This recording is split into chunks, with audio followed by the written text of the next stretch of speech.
Bueno, y aquí estamos, bueno, con este libro que ha sido recientemente presentado, bueno, otro de los títulos de Lino Frassón, que hoy nos ha venido a visitar, con Daniel Bucciarelli. ¿Cómo les va? Buenos días. Buenos días. A los dos, Buenos días, muy bien. Bueno, muy bien. Julieta, mira, en el marco de la Semana de los Escritores Riocuartenses que celebramos esta semana, ayer Lino presentó su tercer libro de cuentos. Sí, sí. Lino Lino vivió su infancia y su adolescencia en el campo, en la zona de la Gilda, y tiene muchos recuerdos, muchos nostalgias que bueno, plasmó en este libro. Claro. Bueno, ¿y cómo se fue escribiendo este libro, Lino? Contanos cómo fue. Bueno, como dice el Daniel, por nostalgia. Ajá. Yo ya soy un hombre grande, pero no logro olvidar y sigo extrañando la felicidad de aquellos años donde no había estrés, donde no había exigencias, donde todo era el caballito, las vacas lecheras, las gallinas, los huevos a juntar. No había demasiadas preocupaciones, ¿no? No. La vida era más simple. Era más simple. En ese campo vivíamos dos familias. Sí, sí. Yo fui hijo único. Y recién a los 7 años y medio, mi madre y mi padre me llevaron a la casa de una tía que no conocía yo, a hacer primer grado, inferior. Mirá, claro. Y después estudié siempre en colegios de monjas y de curas hasta los 22 años y medio. Y la primer casa que tuve en Río Cuarto fue a esa edad, a los 22 años y medio. Pero mi única casa hasta esa edad fue allá la del campo, con piso de tierra, con techo de zinc, paredes de adobe, no revocadas, pintadas a la cal, no sé. Sí. Bueno, y se fueron gestando, bueno, distintos relatos, distintos cuentos cortos que por supuesto hablan de estos días, de esta infancia feliz allí en el medio del campo, pero también, bueno, de muchos personajes. Sí, hay muchos personajes. ¿No? Sí. A este lugar. Sí, la realidad es la siguiente. Sí. Más o menos tenés que ponerle un 5% de toda esa experiencia campera que yo viví. Lo demás, es dedicación, es imaginación, es invención, un poco también, es sudor. Y como dice, yo tengo una amiga en Córdoba, muy amiga, que se llama María Teresa Andrueto, la escritora. Ella dice, cuando sale mi primer línea, el primer renglón, la primer frase, tengo que agradecerle al cielo. Es un regalo del cielo. Ya después de ahí...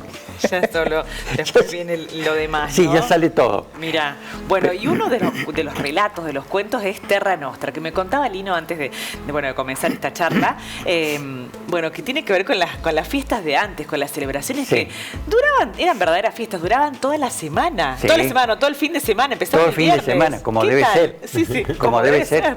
¿Cómo era esto? A ver. Bueno, llegaban esencialmente en mi casa, porque cada uno de los gringos del campo tenía sus costumbres. Claro. Pero en mi casa llegaban los 7 hermanos de mi mamá.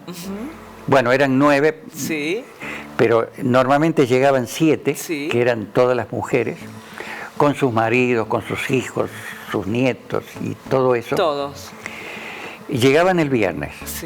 Ya teníamos todo preparada, la casa, la galería, para empezar la festichola, esa gran fiesta el viernes a la noche, donde se comía, se ponían largos caballetes en la galería, donde comíamos 80, 90, 100 personas. No. Después se sacaban los caballetes y a bailar. Y a bailar, ¿no? Sí, toda la noche. ¿Y qué se comía? Todas, bueno, me imagino, fiambres caseros. Bueno, fiambres caseros, olvídate, de todo. Pero a la vez... teníamos esos hornos enormes para hacer el pan, que hacíamos el pan para toda la semana. Por lo tanto, ahí horneábamos los corderos, los chanchitos. Y a veces... ¿Y eso seguía todo el fin de semana? Seguía todo el sábado. Y recién el domingo, después del almuerzo, cada gringo llorando, los chicos no se querían ir. El domingo al mediodía, después del mediodía, volvía cada uno a su casa. Mirá. Te imaginarás, las mujeres muy ocupadas en el tema comida, en el tema atención, y los hombres o asando o jugando a las bochas. ¿Qué tal? Bueno.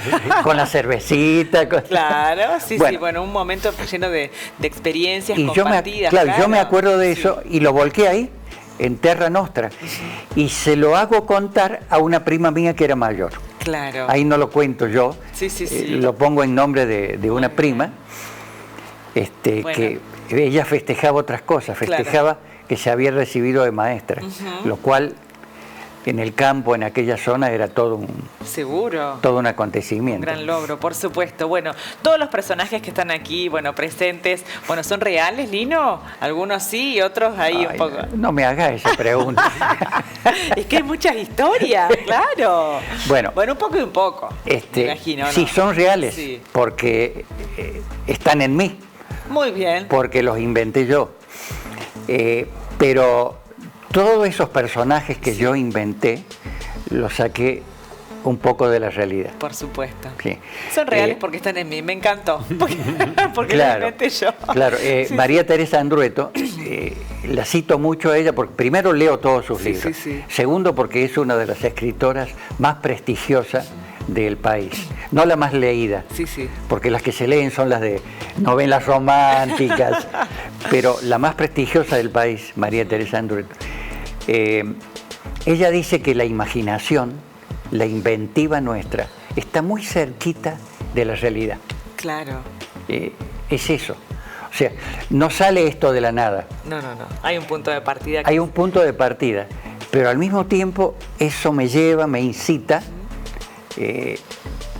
a decir cosas que vaya a saber de dónde salen. Claro, muy bien. Vaya a saber. Bueno, ¿y anoche cómo se vivió la presentación, Daniel? Contanos un poco más. Estuvo bellísima. Estuvimos en un ambiente muy cálido, muy acogedor en la librería. Un grupo de gente, gente que conoce el lugar, que han estado en el campo, algunos parientes, algunos amigos. Vecinos del... También. Sí, estuvo muy, muy agradable. Muy bien. Así que tenemos el placer de haberlo tenido, porque Lino vive en Córdoba. Claro. Pero bueno, de vez en cuando nos visita. Se da una vuelta. No estamos tan lejos, Lino. No, más seguido, no estamos lejos. Sí. No, el tema es que yo también allá tengo mis cosas. Claro. A pesar de mi edad todavía estoy en actividad. Pero excelente, muy bien. Y además, pensá que escribir un cuento semanal no es chiste. No. Hay que dedicarse. Sí. A veces eso que te decía de la primer página, el primer renglón, la primera frase, a veces te sale en el momento y a veces me demora mucho tiempo. A veces no me sale. La página en blanco. Claro, tengo la página en blanco y no hay forma. Y cuando te sale esa primera frase, después sucede lo que le sucede al Martín Fierro salen los versos como agua de manantial después. Ay, sí. Bueno, un poco me pasa eso. A borbotón y a veces en 40 minutos, una hora, hago el cuento. Claro, después lo tengo que corregir, tengo que hacer todo eso. ¿Y qué significa este libro, Lino? Más allá de estas historias, de la forma en que lo fuiste escribiendo. Bueno, me imagino que debe ser como una manera de revivir y de volver a esos años, a ese momento de tu vida.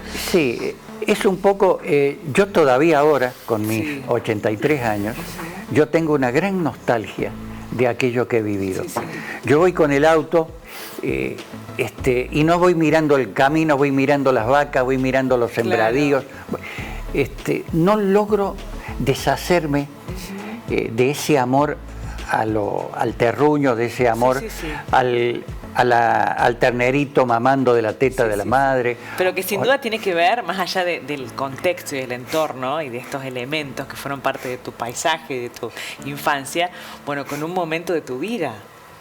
Y sí. Claro, sin duda que me parece esa experiencia, ¿no? Esas personas. Sí, yo siento que de alguna manera, a la vez, fui arrancado de ese lugar, del campo. Claro. Porque yo para poder estudiar,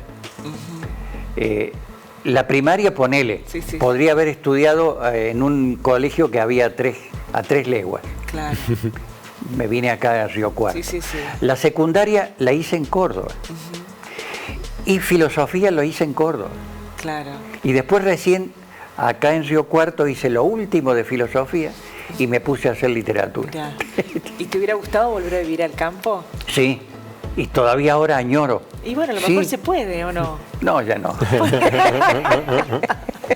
Y cuando volvés a esa casa, a ese campo, a ese lugar, ¿has vuelto? ¿Qué sucede? Hace mucho que no vuelvo porque ya se convirtió en una tapera. Claro, cómo cambian las cosas, ¿no? Sí, cambió todo. Yo en el año 93 vendimos ese campo. Por razones que no vienen al caso ahora, pero lo tuvimos que vender.